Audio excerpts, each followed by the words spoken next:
আল্লাহ তাআলা ফেরেশতাদেরকে ডেকে বলতেছেন, হে ফেরেশতারা, আমি মানুষ সৃষ্টি করব, আমি খলিফা সৃষ্টি করব, প্রতিনিধি সৃষ্টি করব। ফেরেশতারা বলতেছেন যে হে আল্লাহ, আমরা তো তোমার ইবাদত করি, তোমার তাসবিহ পাঠ করি, আমরাই তো তোমার জন্য যথেষ্ট। তুমি কি জন্য মানুষকে সৃষ্টি করবা? যে মানুষ রক্তপাত করবে, হানাহানি করবে, মারামারি করবে, তার থেকে তো আমরাই ভালো ছিলাম।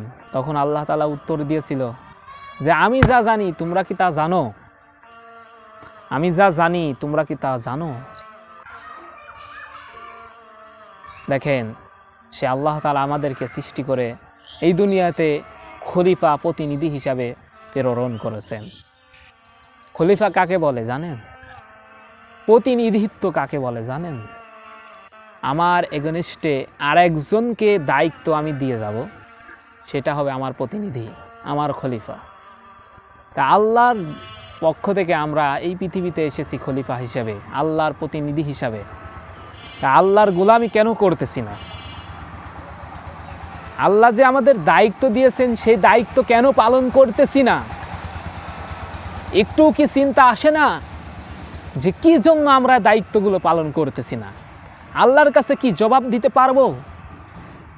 আমরা কি জবাব দেব আল্লাহর কাছে? আল্লাহ যে প্রতিনিধি তো দিয়ে খলিফা হিসাবে আমাদেরকে পাঠিয়েছেন, সেই খলিফার দায়িত্ব কি আমরা পালন করতেছি? আমরা সঠিকভাবে নামাজ কি আদায় করতেছি? আমরা সঠিকভাবে কি দ্বীন ইসলামের দাওয়াত দিচ্ছি? আবার যারা দ্বীন ইসলামের দাওয়াত দিচ্ছে তাদেরকে আমরা ট্যাগ লাগিয়ে দিচ্ছি এরা রাজাকার, বিভিন্ন রকম কথা বলতেছি, এরা গণক। যেমনভাবে আমার নবীকে সেই সময় আবু জাহেল, উতবা, সাইবা পাগল বলেছে, গণক বলেছে, কত গালিগালাজ করেছে। আর এখন দেখা যায় যে এখন যারা এই দাওয়াতি কাজ করতেছেন তাদেরকে আমরা কত রকম ঠাট্টা করতেছি, তাদের সাথে হাসি ঠাট্টা করতেছি, তাদের সাথে বেয়াদবি করতেছি। দেখেন, আমাদের দায়িত্ব দিয়েছেন,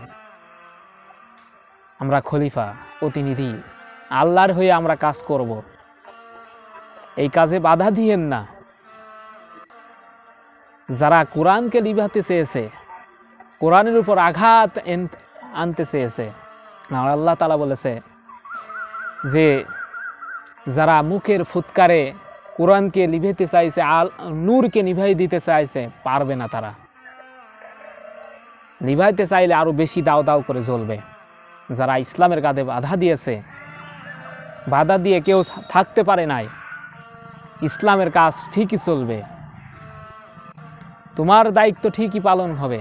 তুমি যদি পালন না করো, তোমার এগেনস্টে আর একজন এসে তোমার দায়িত্ব, তোমার জায়গায় আর একজন এসে দায়িত্ব ঠিকই পালন করবে।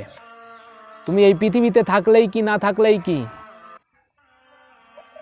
আল্লাহর কোনো ক্ষতিও হবে না, লাভও হবে না, বরঞ্চ তোমারই লাভ হবে তুমি যদি আল্লাহর গোলামি করো, তুমি যদি আল্লাহর হুকুম মানো। তাহলে এতটুকুই বলতে চাই যে আহসানু আমালা,